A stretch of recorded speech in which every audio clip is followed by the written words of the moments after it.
The Count. His father was cutting him down again, all the while avoiding his eyes and gripping the steering wheel with rock hands. The boy was afraid of being struck in these frequent circumstances, but his father rarely raised his fist with harmful intent. It was just the man's body language that scared the boy. His face would turn red and all the unseen muscles would stand up underneath his clothes. Muscles the boy had never expected to see on a human body. His father would rant and rave with the sharpest of voices. His threats were always meaningless, but the boy could never get past that harsh, jagged tone. He wondered if that was what God's voice had sounded like in the Bible's Old Testament. Had Adam and Eve quaked with the same primal fear as he did every Sunday night he forgot to take out the trash? They must have known that God could strike them down any minute, but the voice was enough to send them packing. It was when the wrath didn't come that they were scared the most, the boy figured that day in the car. Threats are threats, yet without that booming voice and the muscles, nobody would ever take anyone seriously. The boy had gotten into another fight at school. One of his classmates had called him a pussy, and he responded by pushing the boy down a flight of concrete steps in the schoolyard. The injured classmate would need a cast and several stitches. "You have to pick your battles, son," his father said. When the boy made no response, he continued, "I know that you're going to get into scuffles. All young boys should, at least the straight ones. You just have to know your limits. You can't actually injure your opponent that bad. You just knock him down and pin him there for a while until he gives in. It's when you're throwing kids downstairs that you've gone too far. Hey, are you listening?" The boy had actually been listening, but he shook his head anyway. "Listen, goddammit," there was that voice. The boy didn't know why he provoked antagonism whenever with his father. Maybe it was because he was receiving personal attention from his parent, even if it was negative. Or maybe it was because he just liked to feel his heart race. For some reason he liked being the victim, and succumbing to the bigger, better man whenever the opportunity arose. He had no problem admitting he was the weaker of the two, but if he knew he was stronger, like with the kid who had called him a pussy, he was going to prove his position, and for once look down over the victim. "You can't put someone's life on the line for some childish squabble, you hear me?" This time the boy nodded. "Pick your battles, don't be a pussy, and for God's sake, kid, don't draw too much attention to yourself, especially when you're doing something bad. I'm not condoning criminal activity here, but watch your back. Sometimes it's better to trust yourself." "Yes, Dad." His father relaxed back in his seat and finally looked at his son. He patted his arm. The car came to a jerky halt before a red light. The father cursed under his breath, but his temper wouldn't flare any further for the afternoon. He turned up the radio and began drumming on his steering wheel. He watched through the windshield as a biker mounted the crosswalk, his head low and his legs pumping. They both watched him as he passed the hood of their car. The father whistled along with the radio, and once more looked to his son. This time he was smiling. "You're a good kid, but you have a lot to learn." The light turned green and the boy had to nudge his dad. The father cursed again, and when he peered back through the windshield, he caught sight of the biker just as he was arcing through the air, with his helmet and wheels spinning in opposite directions. The father and his son watched a car screech to a smoky standstill, and the biker smacked the road as a wet and broken doll. They saw it all. The father jerked in his seat, his hands ready to tear the entire steering column off his dash. He let out a girlish shriek before reeling toward his son with his eyes like windows. The boy wasn't looking at his dad. He couldn't take his eyes off the mass of broken bones and limbs in the middle of the intersection.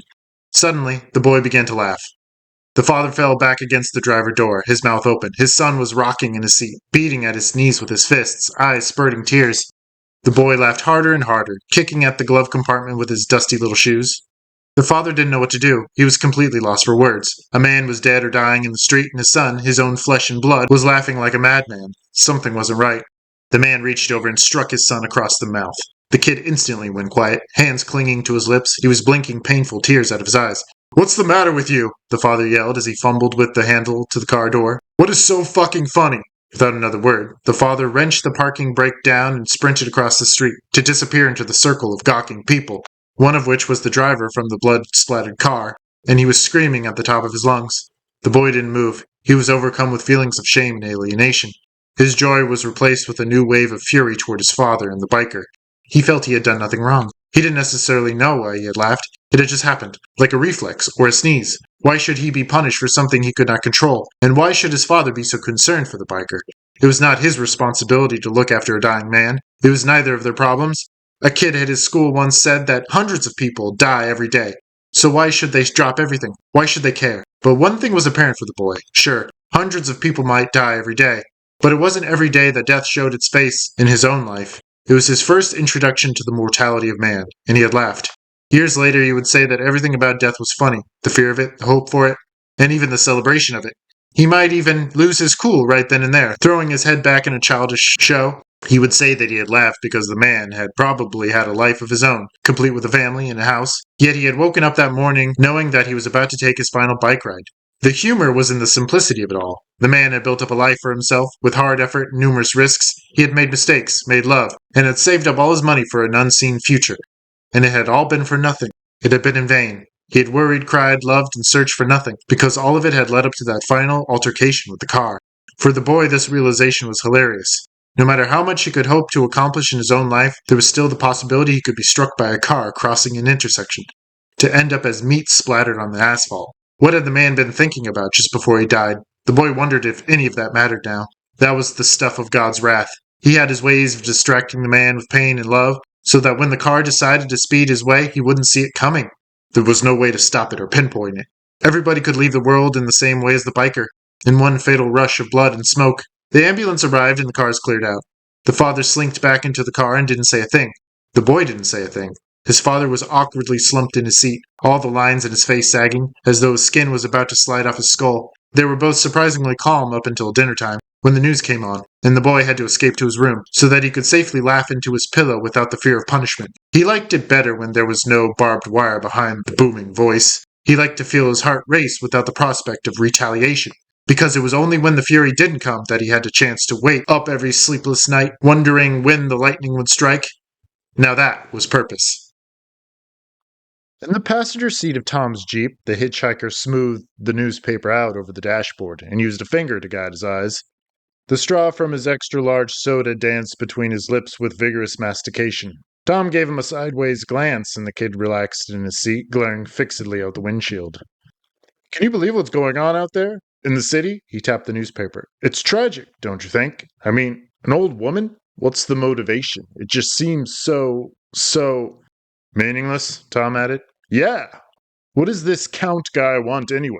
Attention? Some way to go about it. Tom flipped on his turn signal and quickly changed lanes. They sped past a rowing semi before migrating back over. Maybe there is no reason, Tom said. Then why do it? I think he's trying to send us a message. How do we know he isn't a she? Tom pressed.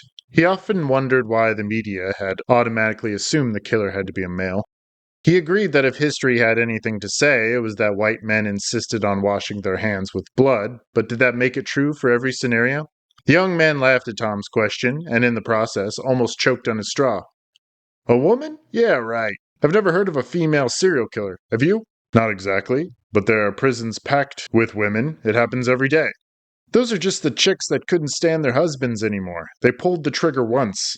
Only a man could be sick enough to bleed a body and stick pushpins into their skin. Women are, in a sense, stable.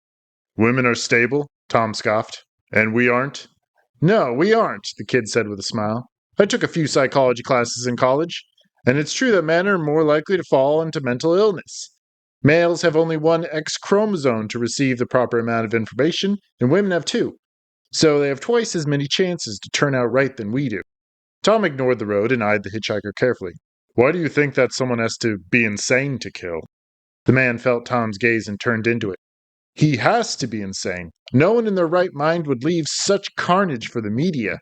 I believe that people are reasonably good below the surface, but that Count dude has me questioning mankind as I know it. That's not a good feeling. The kid extended his legs and yawned. Plus, women are what make humankind a beautiful thing. That and art. Without the yin to our yang, it would be a man's world, and we'd be extinct within the first century. Yeah, because there would be no women to mate with, Tom said. The kid chuckled. Well, of course you're right. I mean, we'd all kill each other. Wake up. Woman or no woman, it's already happening. This is an evil world. Who can you depend on, really? Tom asked the hitchhiker. The kid only smiled and looked away. Nothing I have to say could ever change your mind. Nothing can argue with what's going on out there, he said, tapping the passenger window. You might say ugly, but I say yes, ugly, but hopeful. Tom was lost in thought, in another time, sitting in the passenger seat of his father's car. Sometimes the only person you can trust is yourself, Tom's father had told him all those years ago. Hey, are you reading this? The man turned around in his seat to select something from the back. He returned with a paperback book, tattered and worn. Dracula? Is this good? Of course, it's one of the greatest classics of all time. It just seems that I could recite the entire plot without ever reading it. I mean, Dracula's become such a cliché. It's been done to death. It had to start somewhere, and that's it. Tom pointed a finger at the cover.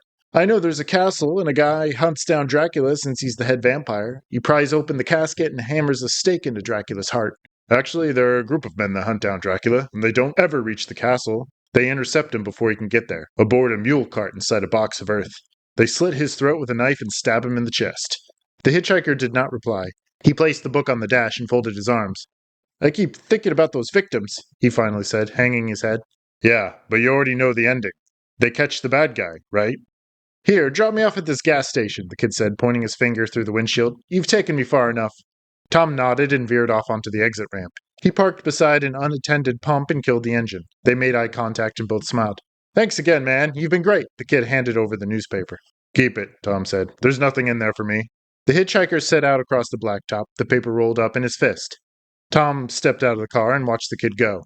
He decided he could use a pit stop, so he ducked into the convenience store to find the restroom. When finished, he walked back out into the sun and stopped. His Jeep was gone. He went rooting through his pockets and cursed.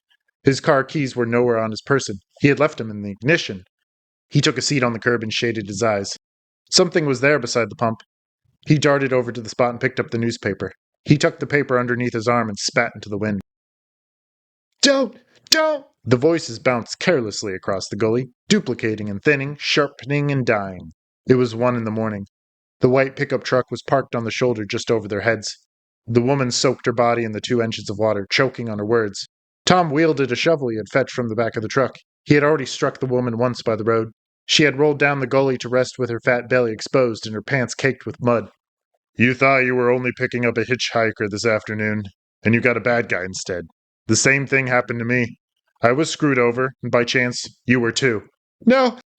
Breathing hard and using the shovel as a support, he climbed back to the edge of the road. By 2 a.m. that morning, he was just leaving the state of Texas.